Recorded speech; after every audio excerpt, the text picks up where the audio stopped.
Hello and welcome back to my channel. Thank you for watching. My name's Shan and this is my wrap up of what I read in May. May has absolutely flown by. Somehow I've only read 3 books. I don't know why. The first book I read this month is called Vox and I was very excited about this one. I've heard a lot of hype about it on social media. Lots of my friends were reading it, so I was really excited to sit down and finally read it. It was really disappointing. The concept is incredible. The concept is the idea that women are only allowed to speak 100 words a day.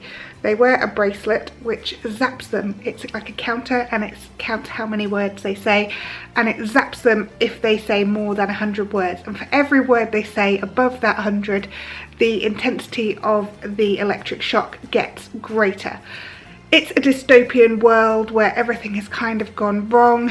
It's gone as far right as you can go. The women are no longer allowed to work, they don't have passports, they can't travel. And from the day you can speak, you have a bracelet or a counter on your wrist. The main character in this book is Jean McClellan. She is a mum, a wife. She has 3 children, 2 boys and a girl. The boys are kind of fully into this idea of women not speaking, women knowing their place. The eldest is just doing his GCSEs, and as part of that he has to do a specific course on why this kind of regime exists, which his mum is obviously highly against, but he has to do it. His mum used to be a doctor working in the field of neuroscience and trying to find cures for diseases, and she's clearly an incredibly intelligent woman trapped in this day-to-day life where she cannot say more than 100 words. So the concept of this book is incredible, and I enjoyed the kind of initial storytelling. I enjoyed the initial story, but then I just felt it fell really flat, and I think the concept could have been used so much greater. It could have been such a terrifying book, and it just, at every point where I kind of thought, okay, it's going to get really interesting now, it just didn't. And it's not often that I don't like a book, and it's also not often that I don't like a dystopian book, because they are my absolute favourite type of book. So I was really confused as to why I didn't like it. I just thought it could have been so much more than it was, and the ending was just complete pants. Yeah, just to put it mildly, I really disliked the ending. It was just weak. It could have been. Anyway, so I'm very sorry. I wouldn't read this again, and I honestly wouldn't recommend that you read it either. Thankfully, the second book I read this month made up for the poor start, and that was No Way Out by Cara Hunter, and this is the 3rd in the D.I. Fawley series, and this book is one of the best books I've read in a very long time. One thing I absolutely love about the way Cara Hunter writes is that she mixes different genres of media within her book. So you've got tweets, you've got comments on online articles, you've got newspaper articles, and you've got reports from firemen. You've got everything, and it kind of really makes the book flow really well. You'd think it would kind of break it up and make it a bit sort of staccato, but actually it really helps it to flow, and it gives your brain a chance to kind of delve into something else, which I think is brilliant, because there aren't any real chapters, and normally that really puts me off a book, but in this case it works perfectly. The book starts with a fire and 2 children being pulled out of the kind of wreckage and what's left of the house they lived in. One child is still just about alive at the scene and the other is dead. And so you've got an instant kind of a draw into the book. You obviously want to know what has happened, why there was a fire. You want to know what's happened. And the father is missing. And so obviously it's kind of assumed that he is the person who has started the fire, whether it be insurance purposes, whatever reason. It is assumed by the reader that it is the father. They find the mother's body in the house not long after, and the tale just goes from there. What I also love about these books is the fact that you've still got this ongoing kind of relationship with the previous characters from the other book. So you've got Adam Frawley and you've got all the other characters that you've got really used to kind of getting into the lives of and finding out more about.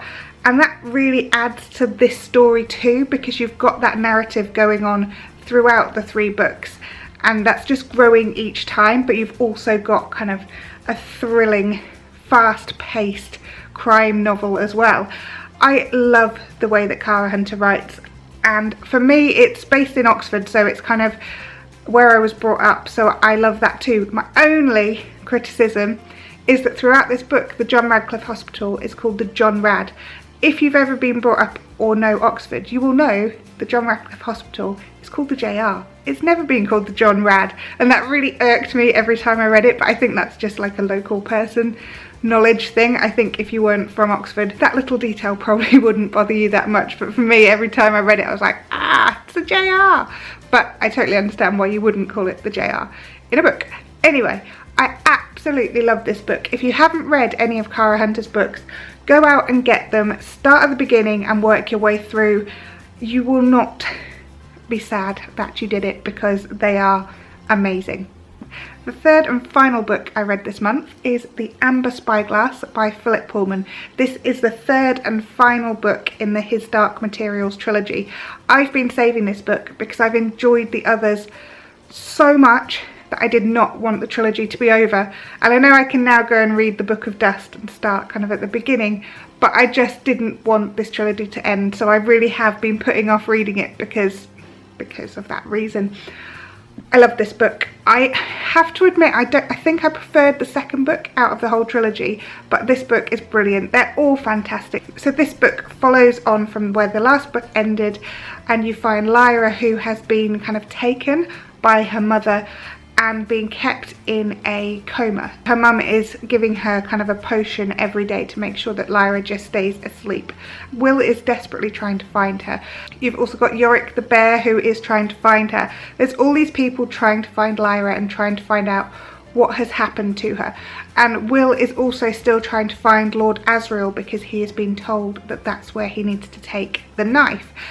So it is an intense book from the off. You have got so many different characters in this book, and I think that's probably what I didn't enjoy as much, is that all these different characters, you're flitting between all of their stories, which is obviously interesting, but I think in the other books there were possibly fewer, so you weren't doing quite as much flitting as you are in this book. And obviously that's because it's the final book, and obviously all of their stories intertwine, so you need to know what's happening to all of them at all points, but it's just a bit kind of possibly a little bit disconcerting that the book does just sort of jump around in different places.